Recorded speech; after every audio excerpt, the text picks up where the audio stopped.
আমাদের সাথে কথোপকথন হয়েছে বলতে আমরা যাচ্ছি, এটা আমাদের দাবি না। আমরা 160 বছরকে আমরা যে দাবিটা করে আসছি, যে সুবিধাটা পেয়ে আসছি, কারণ এটা 21 সালের সাবেক ফ্যাসিস্ট সরকার একটি প্রজ্ঞাপনের মাধ্যমে আমাদেরকে 3/11/21 সালে একটা প্রজ্ঞাপনের মাধ্যমে আমাদের এই সুবিধাটা রহিত করে। তখন হঠাৎ করে রানিং কর্মচারীরা বিক্ষুব্ধ হয়ে ওই দিন সাথে সাথে ট্রেন বন্ধ করে দেয়। ট্রেন বন্ধ করে দেওয়ার 2-3 ঘন্টার মাথায় অর্থ মন্ত্রণালয় ফিরতে আরেকটা প্রজ্ঞাপন দেয়। ওই প্রজ্ঞাপন দিয়ে আগের যে প্রজ্ঞাপনটা বাতিল করে নেয়, ওটা স্থগিত করছে। আমাদের মূল দাবি হলো ওইটা আমরা বাতিল চাই, স্থগিত চাই না। এবং এর পরবর্তীতে ফ্যাসিস্ট সরকার যে 22 সালে যে নিয়োগটা করছে, নিয়োগে যখন অফার লেটার দিতে যায়, তখন অফার লেটারের ভিতরে দুটি শর্ত, অবৈধ শর্ত যোগ করছে। আমরা বলছি যে ওই শর্তটা যোগ করার আগে অবশ্যই সেটা অফার লেটারের আগে করা উচিত ছিল এবং যথাযথ প্রক্রিয়া, আইনি প্রক্রিয়ার মাধ্যমে করার দরকার ছিল। আমরা ওই জন্যই আমাদের মূল দাবি হলো দুইটা। একটা হলো আমরা 21 সালের যে প্রজ্ঞাপনটা ওটা স্থগিত না, ওটা বাতিল চাচ্ছি। আর দ্বিতীয় কথা হলো 22 সালে যে নিয়োগ হচ্ছে তারা আমাদের মতো সমহারে সব কিছু সুযোগ হবে, এটাই আমাদের মূল দাবি, আর কিছু না। সাধারণ মানুষদের জিম্মি করে তারপর দাবি আদায়ের চেষ্টা করছেন, আসলে সাধারণ মানুষ যে জিম্মি হয়েছে বা কষ্ট করতেছে, এই জন্য আমরা আন্তরিকভাবে দুঃখিত এবং আমরা নিজেরাও লজ্জিত। আমরা কারণ এই জনগণ আছে বিধায় আমরা আছি, এই ট্রেন চলে বিধায় আমার চাকরি আছে, জনগণকে সেবা দিতে পারছি বলেই আমাদের চাকরি। আমরা এখনই চাকরি করতে চাই, আমাদের আশ্বাস দেওয়া হোক। আমরা 5 মিনিটের ভিতরে সকল কিছু স্বাভাবিক করে দেবো। আমরা সবাই সকলের কর্মস্থলে ফিরত যাবো। আমরা সবাই রেডি অবস্থায় আছি, শুধুমাত্র আশ্বাসের আওতায়। আর উনি যেটা বলতে আমরা শুধু অর্ডার চাই যে পূর্বের নেই রানিং স্টাফরা একজনই কথা বলেন,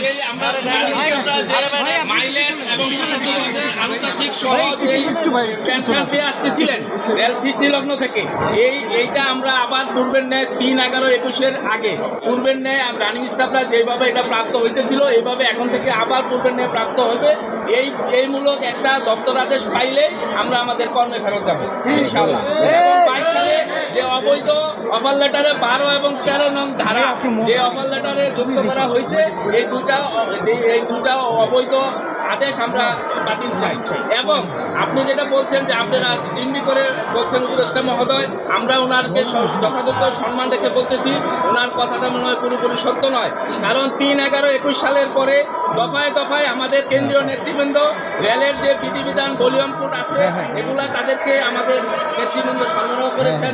ওনাদের সাথে 4.5 বছরে অন্তত আমাদের নেতৃবৃন্দের কমপক্ষে 10টা থেকে 15টা মিটিং হয়েছে। সর্বশেষ মিটিংয়ে সচিব মহোদয় এবং ডিজি মহোদয় আমাদের নেতৃবৃন্দের কাছে 7 থেকে 10টি কর্মদিবস চেয়েছিলেন, কিন্তু এর ভিতরে উনি সমাধান করে দিবেন আমাদেরকে আশ্বস্ত করেছিলেন। কিন্তু আমাদের নেতৃবৃন্দ তাদেরকে 30 দিন সময় দিয়েছেন, দিয়ে বলেছেন যে 27 তারিখ রাত 12টার ভিতরে আপনারা এটা সমাধান করবেন। ওনারা চেয়েছিলেন 7 থেকে 10 দিন, আর আমাদের নেতৃবৃন্দ দিয়েছেন 30 দিন। তারপরেও ওনারা আমাদের সাথে প্রতারণা করতেছেন, মিডিয়াতে অসত্য সংবাদ পরিবেশন করতেছেন। আমরা এটা তীব্র প্রতিবাদ জানাই। আমরা মাইলেজ রেলের সৃষ্টি লগ্ন থেকে প্রাপ্ত, আমরা কোনো নতুন দাবি জানাচ্ছি না সরকারের কাছে। আমাদের যেটা আমরা প্রাপ্ত হয়ে আসতেছি সেইটাই আমরা চাচ্ছি।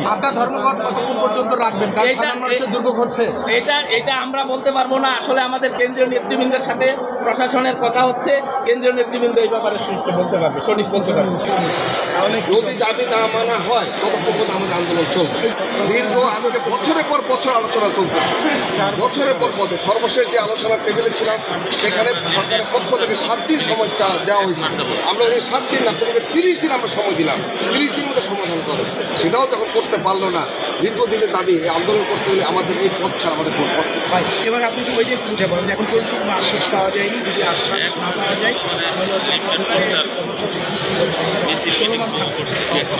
অবশ্যই আমরা তো সরকারের পক্ষ থেকে আশ্বস্ত না হতে পারি, আমরা শ্রমিকরা ঐক্যজোটভাবে এই আন্দোলন চালিয়ে যাই। আপনার নাম এবং পরিচয় নামের পরিচয় একটু। আমি হচ্ছে ইমরুল কায়েস পলাশ, বাংলাদেশ জাতীয়তাবাদী রেল শ্রমিক দলের কেন্দ্রীয় নির্বাহী কমিটির এডিশনাল জেনারেল সেক্রেটারি।